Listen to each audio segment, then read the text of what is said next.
2024 was a great year for music. We were blessed with so much great stuff: hip-hop, metal, indie rock, electronic, and so much more. Time to celebrate an excellent music year with my top 10 favorite albums of 2024.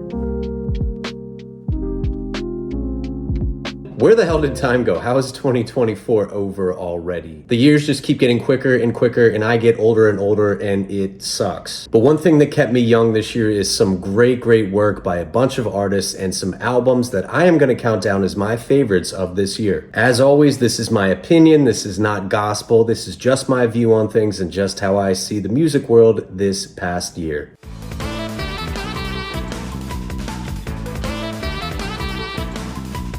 Kamasi Washington is a bandleader and saxophonist who is one of the most forward-thinking minds in modern jazz music. In addition to a robust solo career centered around his 2015 album, The Epic, he's appeared on a number of different projects by some very influential artists including Kendrick Lamar, Snoop Dogg, Run the Jewels, Flying Lotus, and Denzel Curry, just to name a few. In 2024, he gave us another great solo album in Fearless Movement, which may be the best solo record of his career. This whole thing is a clinic in modern spiritual jazz and mixes in a nice dose of jazz fusion. There's some pretty big name guest appearances here that make either instrumental or vocal contributions, including Thundercat, George Clinton, Andre 3000, Terrence Martin, and BJ the Chicago Kid. If there's one criticism I have about this album, it's that it's an hour and a half long, but man, this thing flies by. Some of the best albums are actually longer albums that feel a lot shorter, and that's the case here. This thing plays like a movie from front to back, starting off with the wild Lessanu before leading into the jazz fusion piece Asha the First. Computer Love is a soulful affair, as is Dream State, which features Andre 3000, but the closer, entitled Prologue, may just be the best cut on here, and it wraps up the album in stellar fashion. Jazz is not a genre I expected to be including on my best of 2024 list, but here we are. Kamasi Washington is a modern sensation and one of the most talented horn players of the younger generation. And whether or not you like jazz, this album is worth your time.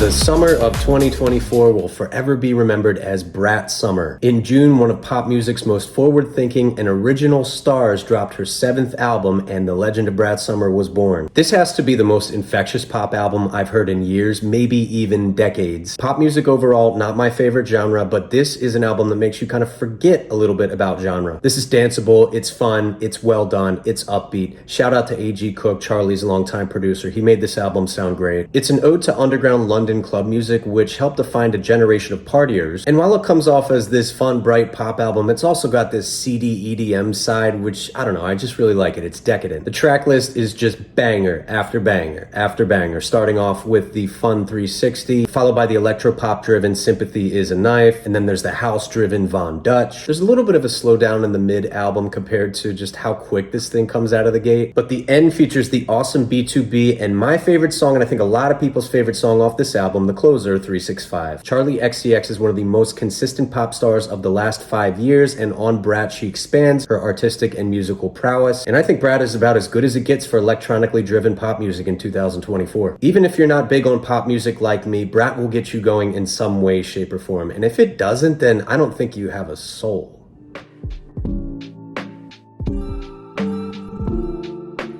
Tyler, the Creator, has one of the most impressive artistic evolutions that I have ever seen. When he came out with Odd Future in the late 2000s, early 2010s, he was vulgar, he was hateful, he was saying things for shock value to get a response from people. As the 2010s went by, he gradually got more mature, introspective, and conscious. And between 2015's Cherry Bomb and 2017's Flower Boy, he almost completely reinvented his sound and style. Flower Boy showed him adopting lush, melodic, mature soundscapes while completely changing his lyrical content. He expanded this even further on 2019's Igor, which showed some real big steps forward musically, and he actually had a polished return to form on 2021's Call Me If You Get Lost. Well, the evolution continues on Tyler, the Creator's 8th album here in 2024, Chromakopia, which shows Tyler embracing a loose concept, but also kind of sticking to that personal and conscious subject matter, as well as expanding musically and giving us one of his most lush albums ever, which is saying something because he really does have some intricate albums musically. It's almost a return to form form from what we saw on Flower Boy, but we do see stylistic influences dating as far back as Wolf. Really, there's a little bit from most of Tyler's albums here. This is kind of a conglomeration of everything that made him great over the years. As with most of his previous work, it's self-arranged, self-produced, self-written. It's all DIY basically, but Chromakopia brings in some live session instruments, and obviously he did not make the whole thing in his bedroom like he did during some of the Odd Future years. From the dense opener Saint Chroma to the wildly diverse lead single Noid, the album really does get off to a strong start. There are some more conscious moments on Hey Jane and Judge Judy, and Sticky, which features high-profile guest appearances from Glorilla, Sexy Red, and Lil Wayne, is one of the album's more polarizing songs. I personally don't like it, but a lot of people do. Like Him features some insight into Tyler's family life, and that's actually his mother on some of the spoken word interludes on this track and otherwise. As on Like Him, Tyler does address the subject of his father. So you mix all this personal and conscious subject material with some of the musical ambitions that he has here. You have synth funk, experimental hip hop, soul, neo psychedelia, and overall you get an amazing artistic project that easily cracks my top 10 of 2024.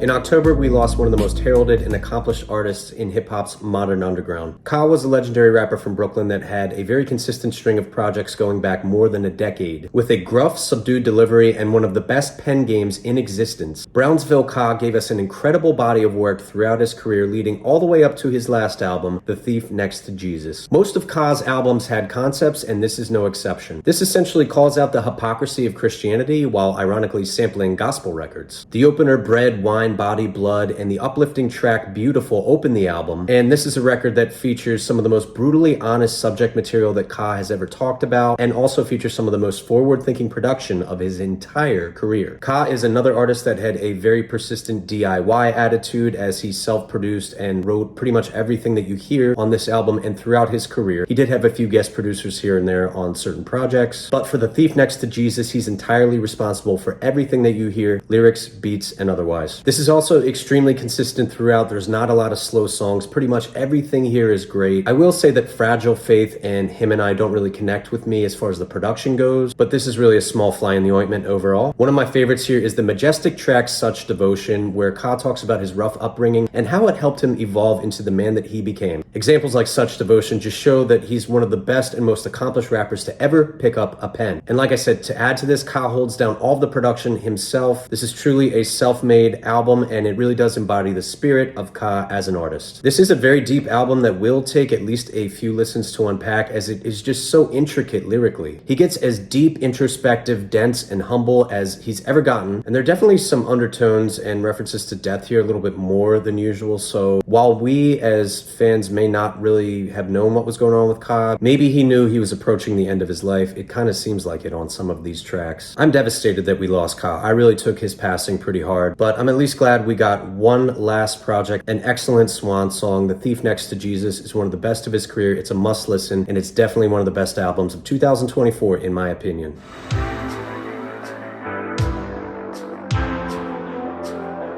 This album stunned me. I was not expecting this. I don't think anybody was. The Cure was one of the biggest musical darlings of the 80s and the 90s, but then they only released 4 albums between 1996 and 2008 before going on a 16-year hiatus leading up to this record. Robert Smith and the band come back with Songs of the Lost World, which is basically vintage Cure. I think this is their finest album since Disintegration, 35 years, and Disintegration, by the way, one of my favorites of all time. So since Disintegration in the last 35 years, they experimented with a number of different styles and trends as the years went by. And after all these years, after 3.5 decades, they finally returned to form, to the style that really helped them make their name and cement their legacy as one of the greatest bands of all time. If it weren't for the crystal clear production, you could probably mistake this for an older Cure album. It's just that good, and it follows that formula that they made their name off of in the 80s. The opener alone features this long, drawn-out, built-up intro that is one of their trademarks as a band. But as the album unfolds, you can tell that death and the end of life was very heavy on Robert Smith's mind, which is a little concerning because I love him. I Can Never Say Goodbye is just a tear-jerking song that pays tribute to his brother who died unexpectedly a few years back. And the whole album has kind of that depressing, hopeless vibe. There's moments of brightness here and there, but overall this is very sad, morose, and depressing. One criticism I have about this album is that some of the tracks are hard to tell apart, as they do all kind of have this overall morose morose tone to them. So despite some of those brighter moments, this overall is a very heavy listen. All of the songs on this album are of fantastic quality, but I really do have to highlight the last track, End Song, which I think is one of the best songs of all time, and it's this perfectly dramatic, dreary, and reflective way to end Songs of a Lost World, which is just an incredible effort overall. I'm seeing a lot of comparisons to David Bowie's Black Star, which was actually recorded while Bowie was battling the illness that would eventually take his life. And I'm really hoping that this is not Robert Smith's motivation for making such dark, morose music. I really just hope this is just a simple return to form, because Robert Smith is a treasure, The Cure is a fantastic band, we need them around, and I'm really, really glad to have this album in our rotation here in 2024.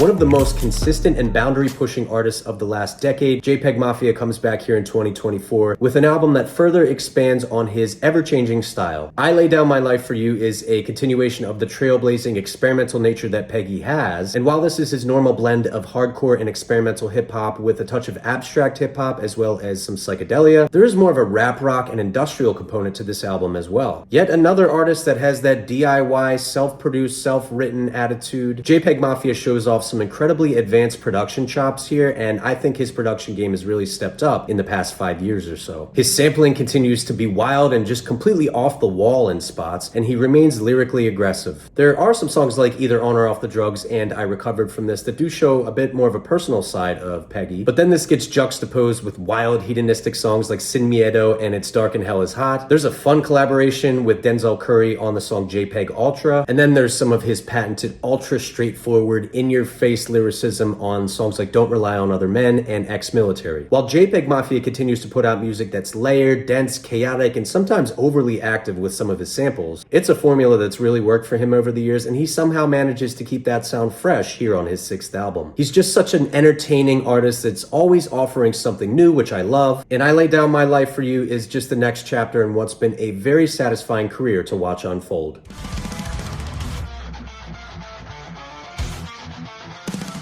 This is totally coincidental, but I'm just noticing just how many genres are being represented here, and that's just a testament to how much great music there was in 2024. So we moved to death metal and a band from New Zealand that's one of the most consistent of the past 15 years, and that's Ulcerate. The band puts out their 7th and possibly their finest album here after a decade and a half in the game, and it's surely one of the least dramatic album titles on this list, Cutting the Throat of God. While death metal is a genre that's usually best enjoyed in smaller increments, and looking at this thing's 58-minute runtime can be a little daunting, this album flows very smoothly, and there are very few moments that are not super interesting. There's an abundance of great guitar work and fantastic riffing from Michael Hoggard, and Paul Kellen's growls and vocals work perfectly, and they're not annoying or overly dramatic. The drumming of Jamie St. Murad is very technical, well executed, and handles the multiple time signature changes well. Now, as far as individual highlights go, it's kind of hard to pick one, as there's just so many good moments on this album, and pretty much every passage and riff that you hear is great in some way. This is actually the main complaint I have about this album, is it's hard to distinguish one song from the next. So if you're sort of passively listening to this, you'll kind of know what I mean, as you really do have to pay attention to the track lists and kind of figure out what song is what, because they do run together and sound the same, but it's all good quality material. So this is a small complaint. Each song has a similar formula that includes elements of dissonant and technical death metal mixed with some sludge metal and even atmospheric black metal. And as I mentioned, everything here is very well executed, progressively written, and the production on this album is amazing. Straight up, this is one of the best metal albums I've heard in a few years. Ulcerate's quality is incredibly persistent, and they seem to evolve from album to album, and Cutting the Throat of God sees them continuing to push boundaries, and honestly, this album helps cement their legacy as one of the major players in modern metal.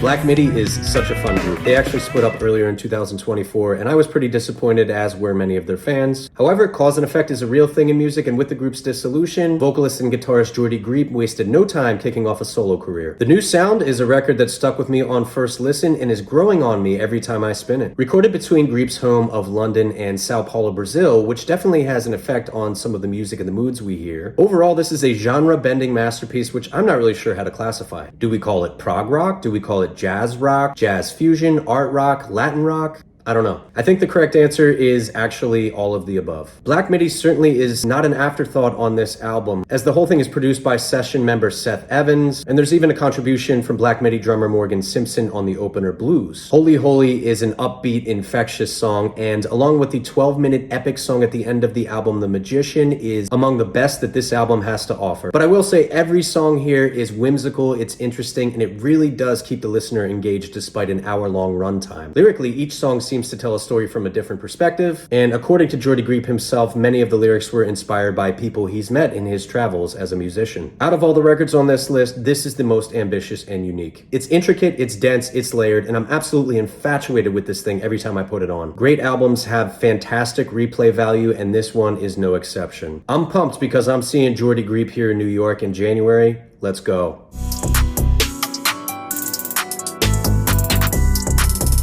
Whenever Kendrick Lamar drops an album, the music world stops what they're doing and listens. He's the most influential rapper of the 21st century. He's a visionary, he's a poet, and he's a complicated human being. In other words, he's the perfect artist. Coming off a spring and summer where he buried a certain pop star underneath the CN Tower, Kendrick read the room, realized he was on top of the world, realized that everybody was waiting for him to drop, and he put out GNX. So randomly on November 22nd at like 10 in the morning, he just dropped this album out of the blue. Right off the bat, it hits. He gives us the shortest, most digestible album of his career. It just really, really works for me. GNX, which features Kendrick Lamar sitting on a black Buick GNX on its cover, starts with the song Whacked Out Murals, which addresses his upcoming Super Bowl halftime show performance in New Orleans and addresses some of the controversy surrounding that. Next, we get Squabble Up, which comes in and shows just how great a West Coast banger can sound nowadays. His patented storytelling shows up on the song Reincarnated. The song Heart Part 6 reminisces back on the early days of Top Dog Entertainment. Tracks like TV Off, Hey Now, Dodger Blue, Peekaboo, and the title track actually put on some underground LA rappers, which is an incredibly unique thing for a rapper who's bigger than any other rapper in the world right now to do. These are unknown guys that he's putting on, and I think that's freaking awesome. And while Kendrick is a Southern California artist, he does pay tribute to other West Coast regional scenes, as some of the songs have a distinct Bay Area hyphy influence. Production is handled by normal Kendrick Lamar album contributors such as Soundwave, and GNX actually features heavy input from superstar producer Jack Antonoff. GNX really has it all, and while it's not going to win a Pulitzer Prize or end up in the Library of Congress, Kendrick did not need to make an album like that at this point in his career. He stuck to his West Coast roots, really said what was on his mind, and for the first time in his career gave us a quick, digestible album, which I know a lot of people, including myself, appreciate. And on top of all this, while it's not some 78-minute epic like To Pimp a Butterfly, he did not dumb this down at all. It's an amazing record, and frankly, I'm not too surprised that Kendrick chose this for the next step in his career.